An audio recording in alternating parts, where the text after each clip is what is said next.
Hello! In this video, we'll review how to define data flows using the Classiq platform. We'll review how to define wires to connect functional blocks and, alternatively, how to set specific qubits as inputs or outputs to your functional blocks. Let's get started. In this example, we have two state preparations feeding into an adder circuit. In the Visual Studio interface, we define our functional blocks within the logic flow. After you call your functions and set the function parameters, you have the option of specifying inputs and outputs. To define a connection in the Visual Studio interface, we first name the connection and then list it under the inputs and outputs of our desired functional blocks. It's important to note that when specifying multiple connections within a data flow, the system requires that you define unique identifiers or names for your functional blocks. Here, at the end of each of your state preparation functions, we define the output wire name and the name we are going to give the functional block. Our adder function is unique in that it has two inputs. So under our input section, we define a left argument and a right argument, calling the names of the two wires we just defined.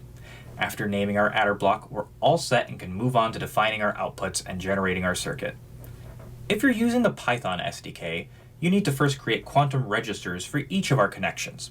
To learn more about quantum registers and how to use them, please see this article in our user guide.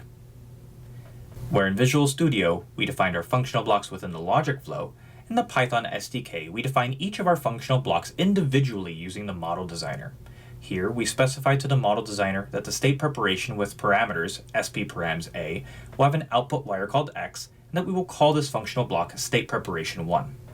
We follow the same operation for our second state preparation, and then move to our adder functional block where we'll tell the model designer that the adder block with parameters, adder_params, will have input wires X and Y, and that we will call this functional block adder. Generating the circuit, we see that our two state preparations are connected to our adder as specified. Next, we'll show you how to define specific qubits as inputs and outputs for your functional blocks. In this example, we have an inverse quantum Fourier transform, or IQFT, feeding into a controlled X gate, then feeding into a standard quantum Fourier transform, or QFT.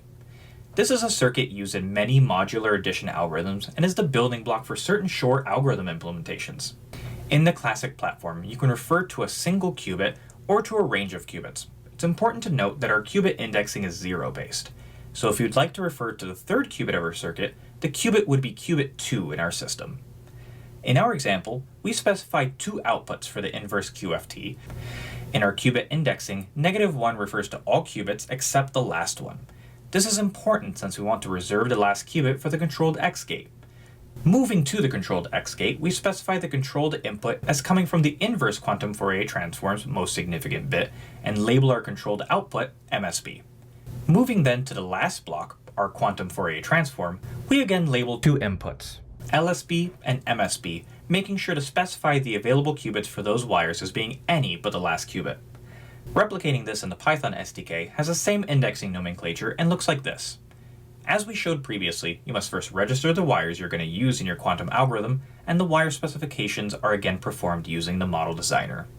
We specify the input and output wires exactly the same as we did in the Visual Studio code, without an in calls and with -1 referring to all qubits except the last one. Once we're all done setting it up, the circuit is ready to be generated. We hope you found this video helpful. Thanks for joining us at Classiq.